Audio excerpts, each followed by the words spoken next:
बिस्मिल्लाहिर्रहमानिर्रहीम। अस्सलाम वालेकुम स्टूडेंट्स। मुझे उम्मीद है कि आप लोग इस वक्त बिल्कुल ठीक होंगे और इस लेक्चर सीरीज़ को एंजॉय कर रहे होंगे। तो स्टार्ट करते हैं जी। हमारा अगला टॉपिक 1.2 प्रोग्रामिंग बेसिक्स के ऊपर हम बात करने लगे हैं। मैं बताता चलूँ स्टूडेंट्स, ये सारा कंटेंट जो है ये आपकी टेक्स्ट बुक से लिया गया है ताकि इसको आप लोग अच्छे तरीके से अंडरस्टैंड कर सकें। तो अपनी बुक्स को लाजमी साथ रखिएगा। तो स्टार्ट कर ले रहे हैं हम लोग जी। Each programming language has some sort of rules to write an accurate program. Students, एक बात का ख्याल रखें कि जब भी हम किसी भी लैंग्वेज के बारे में बात करते हैं तो उसके कोई ना कोई रूल्स होते हैं। जैसे अब इंग्लिश लैंग्वेज है, इंग्लिश लैंग्वेज के अंदर हमें पता है जब भी हम लोगों ने किसी जो पर्सन है, जैसे मैं कहता हूँ आई है, आई एम गोइंग, कभी मैंने आई आर गोइंग कहूँगा तो ये बात गलत हो जाएगी, क्योंकि आई के साथ हमने ये पढ़ा कि हमेशा से एम लगता है।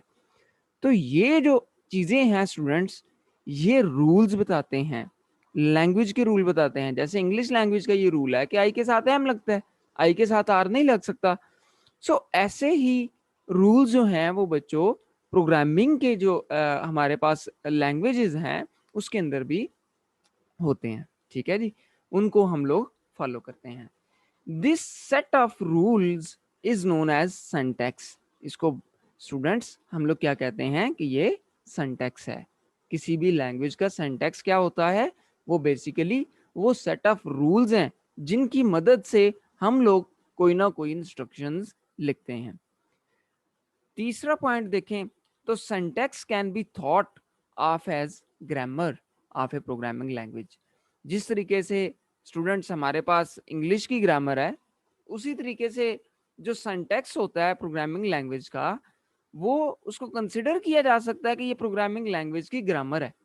ठीक है, सिंटैक्स मैं आपको बता चुका हूँ। सिंटैक्स क्या है? सेट ऑफ रूल्स हैं, प्रोग्रामिंग लैंग्वेज के सेट ऑफ रूल्स हैं जिनकी मदद से आप लोग कोई भी इंस्ट्रक्शन लिखेंगे। तो ये तो बात क्लियर हो गई जी। फिर उसके बाद है if you don't follow rules program will not be compiled. अगर आप रूल्स नहीं फॉलो करेंगे तो प्रोग्राम आपका कंपाइल नहीं होगा। कंपाइल से क्या मुराद है? Translation. Translation basically from high level language to machine level language, यानी कि उसको वो मशीन लेवल लैंग्वेज के अंदर उसको कंपाइल ही नहीं करेगा, एरर आ जाएगा वहां पे। ठीक है, कंपाइलर जो है वो कह देगा भाई मुझे तो नहीं इसकी समझ आ रही है, आपने क्या लिखा हुआ है, ये तो रूल्स ही नहीं आपने फॉलो किए हुए। तो फिर वो जो एरर देगा उस एरर को हम लोग कहते हैं सिंटैक्स एरर। आगे जाके इंशाल्लाह अभी हम एरर की टाइप्स पढ़ेंगे, वहां पे भी इस सिंटैक्स एरर के बारे में बात होगी। तो इस बच्चों पूरी स्लाइड का खुलासा ये है कि हमारे पास प्रोग्रामिंग लैंग्वेज के अंदर कुछ रूल्स होते हैं जिनको हम लोग फॉलो करते हुए इंस्ट्रक्शंस लिखते हैं। उन रूल्स को हम लोग सिंटैक्स कहते हैं। सिंटैक्स को कंसिडर किया जा सकता है कि ये प्रोग्रामिंग लैंग्वेज की ग्रामर है। और अगर हम रूल्स को फॉलो नहीं करते उसको करते वक्त, प्रोग्रामिंग करते वक्त, तो हमारा जो कंपाइलर है उसको कंपाइल नहीं करेगा बल्कि एक एरर दे देगा, और उस एरर की किस्म को हम लोग सिंटैक्स एरर कहते हैं। मुझे उम्मीद है कि ये बात आपको बड़े अच्छे तरीके से समझ आई होगी। आगे चलते हैं जी, आर्टिकल 1.2.1 रिजर्व वर्ड के ऊपर। रिजर्व का मतलब ही यही होता है कोई चीज आप लोगों ने किसी मकसद के लिए रख दी हुई है, रिजर्व कर दी हुई है जी। ठीक है, तो एवरी प्रोग्रामिंग लैंग्वेज, जितनी भी प्रोग्रामिंग लैंग्वेजेस हैं उसके अंदर कुछ लिस्ट होती है स्टूडेंट्स, वो वर्ड्स की जो कि प्री डिफाइंड हैं। इसका मतलब ये हुआ कि कुछ ऐसे वर्ड्स होते हैं प्रोग्रामिंग लैंग्वेज के अंदर जिनका मैनी पहले से ही तयशुदा है कि इस लफ्ज को जब भी इस्तेमाल करना है तो इसका मतलब ये हुआ करेगा। ऐसे तमाम वर्ड्स को स्टूडेंट्स हम लोग कहते हैं कि ये रिजर्व वर्ड्स हैं। ठीक है, वो प्रोग्रामिंग लैंग्वेज के अपने होते हैं। अभी मैं आपको यहाँ पे भी टेबल दिखाऊंगा जिसके अंदर प्रोग्रामिंग लैंग्वेज के रिजर्व वर्ड्स जो हैं वो वहां पे मौजूद हैं। Each word has its specific meaning already known to the compiler. पहले से ही कंपाइलर को पता है कि इसका मतलब क्या है। उन रिजर्व वर्ड्स का उनको बेसिकली पहले से मालूम है। तो वो वाले वर्ड्स को फिर आप लोग जो है वो उसका चेंज नहीं कर सकते, उसकी डेफिनेशन चेंज नहीं कर सकते। अभी डेफिनेशन के ऊपर मैं आता हूँ कि डेफिनेशन से क्या मुराद है जी। अच्छा, तो ये तो हमें पता चल गया कि उसका मैनी पहले से ही पता होता है उन लफ्ज़ों का, वो लफ्ज़ जहाँ पे आ गया कंपाइलर को पता चल गया कि ये लफ्ज़ इस्तेमाल हुआ है, ठीक है जी, इस लफ्ज़ का मतलब तो ये है। फिर these words are known as reserve words or keyword. इन वर्ड्स को, वो जो जिनका मैनी पहले से पता होता है बच्चों, उनको हम रिजर्व वर्ड्स भी कह लेते हैं और उनको हम लोग कीवर्ड्स भी कह लेते हैं, जो कि ऑलरेडी प्रोग्रामिंग लैंग्वेज को उसका सॉरी कंपाइलर को उसका पता होता है। तो यहाँ तक तो हमें इसकी समझ आ गई जी। आगे हम लोग देखते हैं। तो ये मैं आपको बात बता चुका हूँ कि प्रोग्रामर जो है अगर उसको चेंज करना चाहे, उसके मायने को चेंज करना चाहिए, डेफिनेशन का मतलब है उसको मायने को चेंज करने की कोशिश करे, ठीक है, तो कौन सा एरर आएगा? सिंटैक्स एरर आएगा कि भाई ये नहीं, वो कंपाइलर फौरी तौर पे कह देगा भाई नहीं जी, आप इसको चेंज नहीं कर सकते, इसका मायने ऑलरेडी डिफाइन है। बच्चों, कंपाइलर इज अ टूल, जो हम लोग लास्ट टाइम डिस्कस कर चुके हैं, ठीक है। मैंने इवन आपको कंपाइलर दिखाया भी है आईडीई के अंदर। अच्छा जी, अब टेबल ऑफ रिजर्व वर्ड्स देखते हैं जी। ये देखें, यहाँ पे हमारे पास एक वर्ड ऑटो है, ब्रेक है, केस है, ठीक है जी। करेक्टर के लिए यूज जो होता है वो है। उसके बाद हमारे पास कांस्टेंट के लिए जो यूज होता है, फिर कांस्टेंट कांस्टेंट आ जाता है, फिर यहाँ पे कंटिन्यू आ जाता है। तो ये स्टूडेंट्स, ये सारे के सारे रिजर्व वर्ड्स हैं जो कि सी लैंग्वेज के अंदर इनका स्पेशल मीनिंग है। यानी इनको अगर हम लोग किसी तरीके से इनका मैनी चेंज करने की कोशिश करेंगे तो लैंग्वेज हमें एरर दे देगी, भाई नहीं जी, सॉरी कंपाइलर एरर दे देगा, नहीं भाई आप इसको चेंज नहीं कर सकते, ठीक है। अच्छा, तो इसके बाद हमारी ये नीचे एक्टिविटी आ गई 1.3 एक्टिविटी है स्टूडेंट्स, इसको देखें। तो कहता है please from the following list encircle the reserve words in C language. तो देखते हैं जी, इंट हमारे पास रिजर्व वर्ड है, देखें ये टेबल के अंदर मौजूद है, ये देखें इंट हमारे पास यहाँ पे मौजूद है। तो ये हमारे पास जी, ठीक है। उसके बाद पैक देखें जी, पैक पैक मौजूद है कहीं पे? यहाँ पे तो नहीं है, यहाँ पे भी नहीं है, यहाँ पे भी नहीं है, यहाँ पे भी नहीं है, इसका मतलब है ये रिजर्व वर्ड नहीं है। क्रिएट क्रिएट भी यहाँ पे हमें कहीं नजर नहीं आ रहा टेबल के अंदर। उसके बाद केस हमें है, बिल्कुल जी केस है, केस हमें मिलेगा, यहाँ पे मिल जाएगा, ये मिल गया जी, ये केस है जी, ठीक है। So it is reserve word. फिर रिटर्न है, ये भी रिजर्व वर्ड है, ठीक है, इसका भी एक खास मतलब है, ये भी आपको इसके अंदर मिल जाएगा, ये देखें यहाँ पे लिखा हुआ है इस टेबल के अंदर। फिर उसके बाद स्मॉल है, ये रिजर्व वर्ड नहीं है, ठीक है जी। उसके बाद मैथ है, ये भी रिजर्व वर्ड नहीं है। उसके बाद स्ट्रक्ट है, ये रिजर्व वर्ड है, यहाँ पे आपको मिल जाएगा जी स्ट्रक्ट भी, ये आपको मिलेगा इस उसके अंदर, ये देखें यहाँ पे लिखा हुआ है जी। उसके बाद प्रोग्राम है, तो ये भी रिजर्व वर्ड नहीं है, और लाइब्रेरी भी रिजर्व वर्ड नहीं है। तो जो रिजर्व वर्ड है वो मैंने आपको बता दिए। आपकी एक्टिविटी 1.3 भी हो गई है जी इसी के साथ। तो आगे चलते हैं जी। अब बहुत अहम बात और बहुत ही अहम टॉपिक हमारा 1.2.2, structure of a C programme.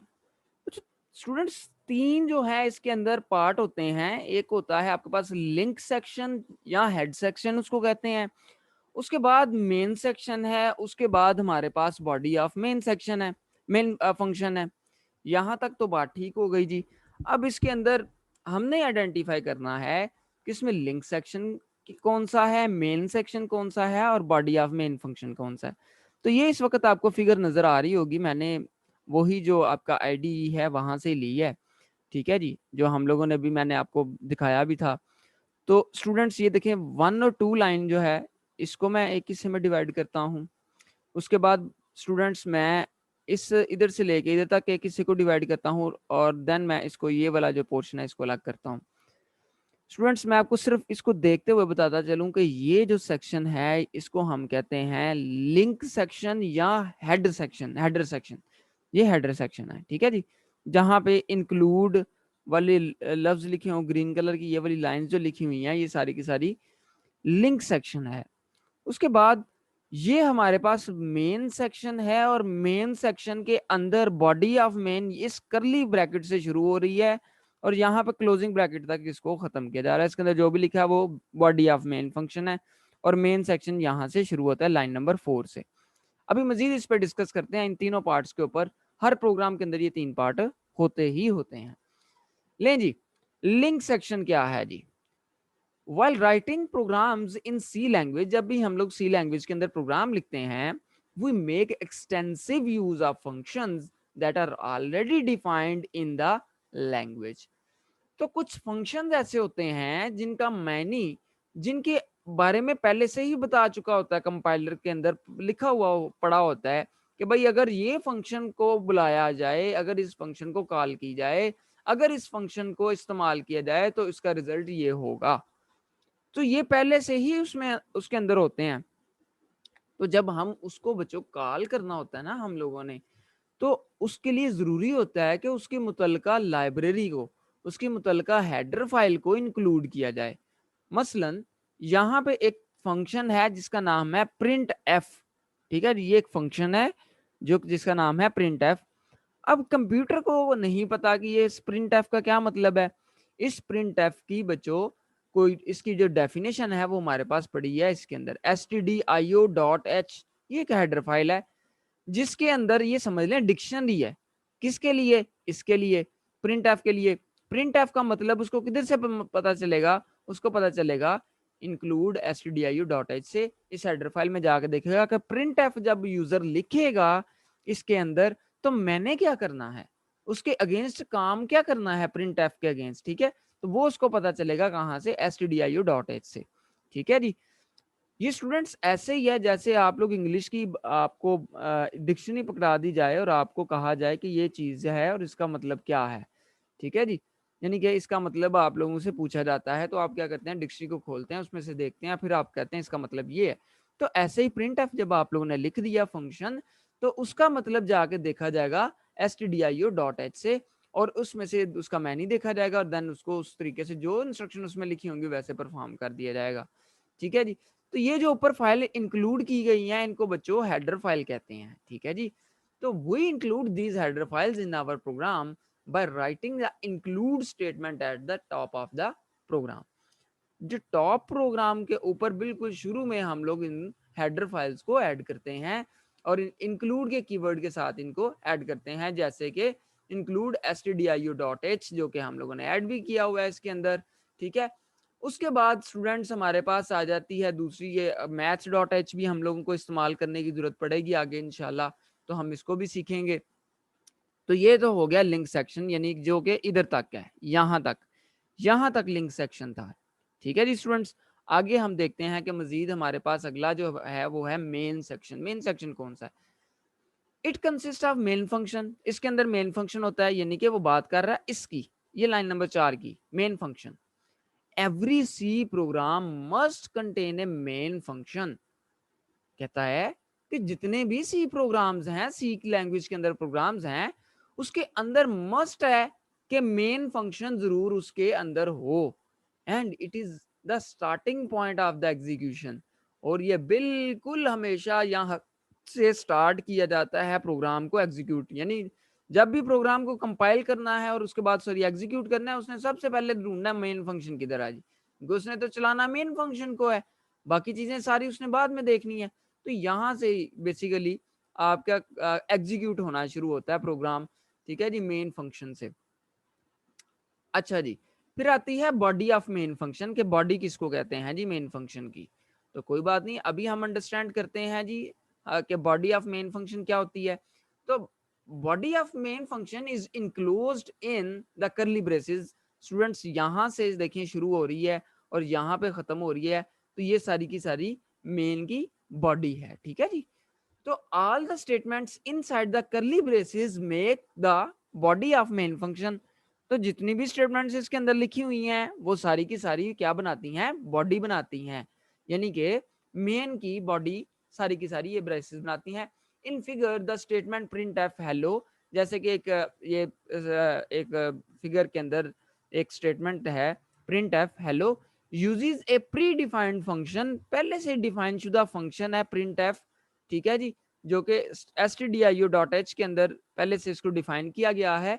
तो इसकी मदद से क्या होगा, कंप्यूटर स्क्रीन के ऊपर हेलो प्रिंट होगा। ठीक है जी, अभी इसका प्रैक्टिकल भी हम लोग करते हैं। We can also create other functions in our program and use them inside body of main function। हम चाहें तो और भी फंक्शन बना सकते हैं और उसका अपनी प्रोग्राम की बॉडी के अंदर, मेन फंक्शन की बॉडी के अंदर उसको बुला सकते हैं, उसको इस्तेमाल कर सकते हैं। ठीक है जी। तो ये इसको आगे लेके जाने से पहले स्टूडेंट्स मैं ये चाहूँगा कि आपको एक छोटा-सा प्रैक्टिकल करके दिखाऊँ, ताकि आपको समझ आए किस तरीके से ये चीज़ें काम करती हैं। जी स्टूडेंट्स, मैंने again Dev C plus plus खोला हुआ है, ठीक है जी। और जैसे ही आप स्टार्ट करते हैं तो ये खुद ब खुद ही जो कंपाइलर है डिफ़ॉल्ट बाय डिफ़ॉल्ट, यानी कि मैंने ये लिखा नहीं है, इसने खुद ही जो है इसको ऐड किया हुआ है, तो ये हमेशा ऐसा ही हुआ करेगा। और उसके बाद स्टूडेंट्स यहाँ पे आपके पास एक देखिए वॉइड मेन फंक्शन आ रहा है, और इसके अंदर आप लोग जो भी लिखेंगे वो आप लोगों का बॉडी है बेसिकली, ठीक है जी। ये यहाँ से बॉडी स्टार्ट हो रही है, मैं इसको एंटर करके नीचे ले जाता हूँ। ये देखें, ये मेन सेक्शन है और ये उसकी बॉडी है जी मेन सेक्शन की, ठीक है। इसके अंदर जो भी हम लोग लिखेंगे, मैं लिखने लगा हूँ प्रिंट एफ, ठीक है जी, प्रिंट एफ। और इसके बाद मैं लिखता हूँ यहाँ पे कि ये देखें जी, hello we are students of 9 class, ठीक है जी स्टूडेंट्स। तो मैं इसके आईडी से आपको थोड़ा-सा बताता चलूँ कि जब भी आप लोग आईडी खोलेंगे, यहाँ पे आपको इन ऑप्शन से ज़रूरत आपका पाला पड़ेगा। तो ये देखिए कंपाइल एंड रन का ऑप्शन यहाँ पे मौजूद है। F11 इसकी शॉर्टकट की है। आप लोग कंपाइल करेंगे और रन करेंगे इस ऑप्शन से। लेकिन अगर आप सिर्फ रन करना चाहते हैं तो F10 से करेंगे, और ये तब करेंगे जब आपने कंपाइल कर लिया होगा, ठीक है जी। यहाँ पे ये सारे ऑप्शन है। मैं पहला ऑप्शन बताता हूँ, कंपाइल का ऑप्शन है, जो कि सिर्फ कंपाइल करेगा, रन नहीं करेगा, ठीक है जी। ये क्या करेगा, कंपाइल करने के बाद आप अगर रन करना चाहें तो रन कर सकते हैं, और अगर आप दोनों काम एक साथ करना चाहते हैं तो अभी कोई मसला नहीं, आप इस पे क्लिक करें। तो मैं कंपाइल और रन इकट्ठा करता हूँ, तो मैं इस पे क्लिक करूंगा। ये देखिएगा अभी कंपाइल भी होगा। ये मुझसे पूछ रहा है कि फाइल का नाम क्या रखना है। हम इसको कह देते हैं 9th, ठीक है जी, 9th क्लास CLS चलिए लिख लेते हैं। इसको हमने सेव किया, तो ये देखिए हमारी ये जो सी फाइल है डॉट सी, ये 9th क्लास डॉट सी इसके नाम से सेव हुई है। अब ये रन हो रहा है, ठीक है जी। ये इसको ट्रांसलेट कर रहा है, वही काम कंपाइल वाला काम कर रहा है जो मैंने आपको सिखाया है, बताया है कि कंपाइलर किस तरीके से कंपाइल करता है। ये देखिए अभी वो बैकएंड पे कंप्यूटर की बैक साइड पे यही चीज़ें हो रही हैं। वो ट्रांसलेट कर रहा है, डिक्शनरी में से देख रहा है कि किस तरीके से किसका मायने क्या है। फिर उसने वो देखिए कहा है कोई ज़ीरो किस्म का एरर है, कोई किसी किस्म का एरर नहीं है। और देखें ये स्टूडेंट्स, उसने वही चीज़ प्रिंट कर दी है जो हमने उसको कहा। हमने उसको कहा था कि प्रिंट कर दो hello we are students of 9th class, ठीक है जी स्टूडेंट्स। तो इस तरीके से ये आपका प्रैक्टिकल हुआ। ये देखें, आप लोग भी अपनी लैब्स के अंदर ज़रूर ये प्रैक्टिकल करिएगा, ठीक है। तो फिर आपको ज़्यादा अच्छे तरीके से ये समझ आएगी। तो जी वापिस आते हैं हम जहाँ से स्विच किया था हम लोगों ने। तो ये तो चीज़ आपकी क्लियर हो गई, और आप लोगों को बॉडी ऑफ मेन फंक्शन और ये सारी की सारी चीज़ों का पता चल गया। फंक्शन कैसे सॉरी, इसको कैसे प्रोग्राम बनाना है। लेकिन जी इम्पोर्टेंट नोट है जी, इम्पोर्टेंट नोट हमारे पास ये है कि sequence of statement in a C language program should be according to sequence in which we want our program to be executed. जिस सीक्वेंस में आप लोग स्टेटमेंट्स लिखेंगे, ये बड़ी अहम बात है, उसी सीक्वेंस में हमारे प्रोग्राम की स्टेटमेंट्स जो हैं वो चलेंगी। ये तो बात तय है। ये तो ऐसा कभी भी नहीं हो सकता कि आप पहले जो है वो कोई और स्टेटमेंट लिखे हैं तो वो कोई और चल जाए। ये भी प्रैक्टिकल करके देखते हैं। C language is a case sensitive language, ठीक है जी। अब ये बड़ी अहम बात है, केस सेंसिटिव लैंग्वेज है। इसका मतलब ये है कि अगर आप कुछ स्मॉल केस में लिखते हैं वो डिफरेंट कंसिडर होगा as compare to capital one. मसलन अगर आप लिखते हैं स्मॉलर लेटर के साथ INT, इसके साथ लिखते हैं तो इसका मतलब डिफरेंट है, और अगर आप कैपिटल आई के साथ लिखते हैं तो इसका मतलब डिफरेंट है, ठीक है जी। ये दोनों सेम नहीं है, ये बात याद रखनी है। That's why C language is a case sensitive. इसके अंदर आपको ख्याल रखना है कि आप लोगों ने किस केस के अंदर, जैसे अभी अगर मैं प्रिंट ऑफ कैपिटल लिखता तो ये प्रोग्राम नहीं था चलना, एरर आ जाना था, ठीक है जी। तो हर स्टेटमेंट के लास्ट पे सेमीकोलन होता है, जिससे पता चलता है कि स्टेटमेंट यहाँ पे एंड हो रही है, ठीक है जी। ये तीनों बातें मैं आपको यहाँ से समझाता हूँ, फिर आपको सही समझ आएगी। ये देखें, अगेन मैं आपके सामने एक कंपाइलर खोलता हूँ, IDE खोलता हूँ, जिसमें हम लोग ऐसा करते हैं। एक पहली बात, ये सीक्वेंस की बात हो रही थी, तो सीक्वेंस की बात हम ये कर रहे थे कि जिस सीक्वेंस में लाइंस लिखी हैं उसी सीक्वेंस में हमारी लाइंस एग्जीक्यूट होंगी। तो मैं ये कह देता हूँ, यहाँ पे मैं लिख देता हूँ this is line number 2, line number 2, okay. अच्छा, ये लाइन नंबर 2 आ गई हमारे पास। अच्छा ये देखिएगा, ये दूसरी लाइन हमारे पास ये कंसिडर की जाएगी। यहाँ पे मैं बैकस्लैश एन लगाता हूँ, ये अभी आपको नहीं समझ आएगी मैंने क्यों लगाया है। इंशाल्लाह नेक्स्ट टाइम आपको backslash N basically new line पे जाने के लिए है, ठीक है। अच्छा अब होगा क्या, पहले एग्जीक्यूट क्यों कौन सी लाइन होगी, ये वाली, फिर हमारे पास एग्जीक्यूट ये वाली लाइन होगी। तो मैं स्टूडेंट्स इसको रन करता हूँ, देखते हैं जी क्या हमारे पास रिजल्ट्स आते हैं। जिस सीक्वेंस में लिखा है देखिए उसी सीक्वेंस में हमारे पास रिजल्ट्स आए हैं। So this is how C language works, इस तरीके से वर्क करती है। लेकिन अब दूसरा पॉइंट जो हम लोगों ने डिस्कस किया वो ये डिस्कस किया कि C language is a case sensitive, यानी कि अगर आप लोग उसका केस चेंज करते हैं, मैं मसलन पी है ना, छोटा भी लिखा हुआ है यानी स्मॉलर लेटर है, मैं कैपिटल पी लिखता हूँ, अब ये देखिए यहाँ पे एरर आएगा। देखिएगा मैं इसको रन करता हूँ, यहाँ पे एरर आ जाएगा, रेड लाइन आ जाएगी, वो देखिए उसने क्या कह दिया जी ये तो एरर है, ठीक है। तो मुझे क्या करना होगा, इसको स्मॉलर पी लगाना होगा, फिर ये स्टूडेंट्स हमारे पास ये रन होगा। और मैं इसको करता हूँ अब रन, तो अब ये देखिएगा इसको कोई मसला नहीं होगा। ये देखें जी हमारे पास, ये देखें चल गया, ठीक है जी। तो इस तरीके से आप लोग जो है इसको करते हैं, और आप लोगों को मुझे उम्मीद है कि ये बात समझ आई है जो मैं आपको समझाना चाह रहा हूँ। जो तीनों पॉइंट्स जो इम्पोर्टेंट नोट के अंदर थे वो समझ आ चुकी होगी। सेमी कॉलन आपने देखा कि मैंने हर स्टेटमेंट के एंड पे लगाया। लेकिन जी एक्टिविटी 1.4 आ गई है आपके पास, और वो ये है कि इसके अंदर से हमारे पास बताएं जी वो कौन कौन से पार्ट्स हैं, इसमें से आइडेंटिफाई करें। तो पहला यहाँ तक का जो पार्ट है वो तो स्टूडेंट्स हमारे पास है लिंक या हेडर सेक्शन है, ठीक है जी। उसके बाद ये जो हमारे पास लाइन है ये आ गई हमारे पास मेन सेक्शन की, और ये हमारे पास जो है ये सारी की सारी क्या है, बॉडी ऑफ मेन फंक्शन। तो मुझे उम्मीद है कि आप लोगों को ये भी एक्टिविटी समझ आ गई होगी। अगला हमारा जो टॉपिक है वो है 1.2.3 purpose and syntax of comments in C program. बहुत ही छोटा सा टॉपिक है, इसको हम लोग कंसिडर जो है फौरी तौर पे हम लोग इसको कर लेंगे। कमेंट्स क्या होते हैं स्टूडेंट्स, हमेशा बात याद रखें, आप लोग जब भी कोड लिखते हैं तो उसको आसान बनाने के लिए उसको, यानी कोई और कोड अगर आपका पढ़े तो उसको अंडरस्टैंडिंग हो जाए फौरी तौर पे पढ़ते ही, तो आप कमेंट्स का इस्तेमाल करते हैं। कमेंट्स जो हैं वो कंपाइलर उसको इग्नोर करता है, कमेंट्स को कंपाइलर उसको कंपाइल नहीं करता, वो ये समझता है कि ये यूजर ने अपनी आसानी के लिए लिखा हुआ है कुछ, इसको मैं इग्नोर करूंगा, ठीक है। वो आप इंग्लिश लैंग्वेज के अंदर लिख दें, उर्दू में लिख दें, नेचुरल लैंग्वेज में लिख दें, आपकी अपनी मर्जी है, आपको कोई रोक टोक नहीं है, कमेंट्स आप जैसे मर्जी लिखें उसके अंदर, ठीक है। वो होता क्या है, डिस्क्रिप्शन होती है कोड की, कि कोड के अंदर हो क्या रहा है। तो वो तो कोई उसमें आपको जो है वो मुमानत नहीं है कि आप उसको सिंटैक्स को फॉलो करें। Comments can be thought of as documentation, उसकी डॉक्यूमेंटेशन कंसीडर होती है प्रोग्राम की। Their purpose is twofold, इसके दो मकसद होते हैं। एक मकसद ये है कि they facilitate other programmers to understand our code, मतलब एक प्रोग्रामर ने कोड लिखा है, तो प्रोग्रामर अली ने जो कोड लिखा है वो प्रोग्रामर उस्मान अगर देखता है तो वो जब उसके अंदर कमेंट्स देखेगा उसको समझ आ जाएगी हाँ जी यहाँ पे ये कुछ हो रहा है, तो उसके लिए मसला नहीं होगा। एक तो इसका ये मकसद है। दूसरा मकसद है they help us to understand our own code even years के बाद, कुछ 4-5 साल के बाद आप लोग अपना वो खोलते हैं, कोड खोलते हैं, आप पढ़ते हैं, कमेंट्स को पढ़ पढ़ के आपको समझ आ जाती है कि यहाँ पे मैंने ये किया था, फिर यहाँ पे मैंने ये किया था, ठीक है जी। तो आपको वो अंडरस्टैंडिंग बहुत अच्छी है, यानी कि अपने आप की ये अंडरस्टैंडिंग भी हो जाती है और अगले भी बंदे को पर्सन को पता चल जाता है कि यहाँ पे क्या किया है। We do not want these statements to be executed, हम नहीं चाहते कि ये स्टेटमेंट एग्जीक्यूट हो, क्योंकि ये तो हमने अपने लिए लिखी है। Because it may cause syntax error, बिल्कुल जी सिंटैक्स एरर हो सकता है क्योंकि हम लोगों ने नेचुरल लैंग्वेज में लिखी है। तो ये तो हम नहीं चाहेंगे कि इसको जो है कंपाइलर चलाए। अब होता क्या है, कैसे आप लोगों ने कमेंट लिखना है students, there are two types of comments, दो किस्म के कमेंट्स होते हैं आपके उसके अंदर, प्रोग्रामिंग के अंदर लैंग्वेज के अंदर डालते हैं। एक होता है सिंगल लाइन, यानी इसका मतलब क्या है, एक लाइन के अंदर अंदर कमेंट जो आप करते हैं। दूसरा है मल्टी लाइन कमेंट्स, ठीक है जी।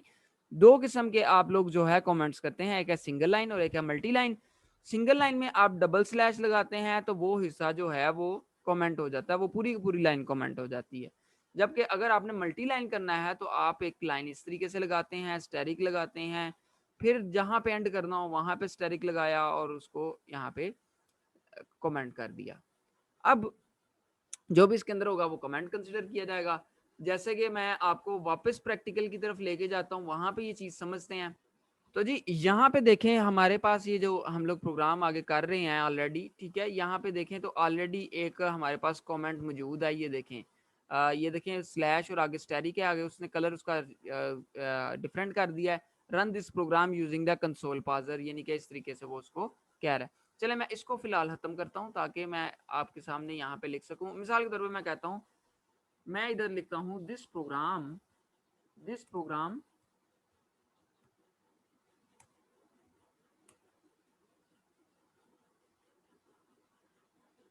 Has been written by Ateeq. ठीक हो गया स्टूडेंट्स।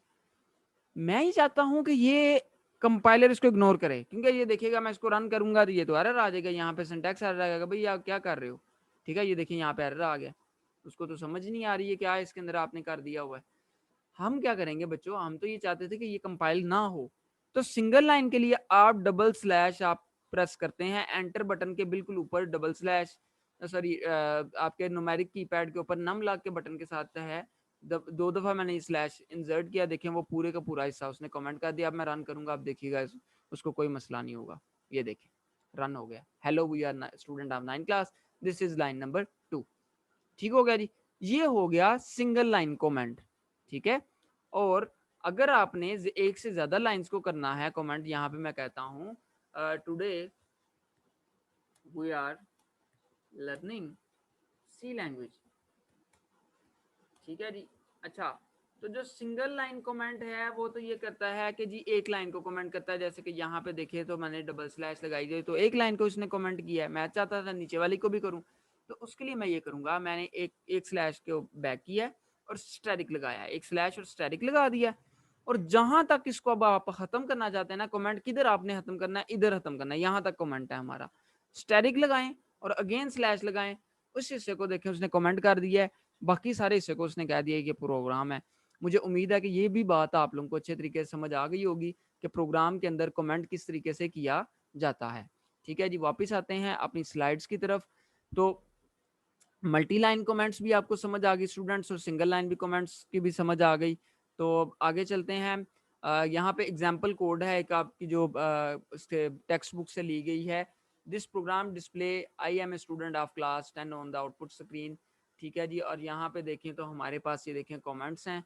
ये देखें body of main function start from here, ये हम बता रहे हैं कि यहाँ से बॉडी स्टार्ट हो रही है, लेकिन इसको एग्जीक्यूट इसलिए नहीं किया जाएगा क्योंकि ये देखें यहाँ पे डबल स्लैश लगी हुई है। इसका मतलब क्या है कि ये कमेंट है। ठीक है, ये भी कमेंट है, ये देखिए मल्टी लाइन कमेंट है यहाँ पे।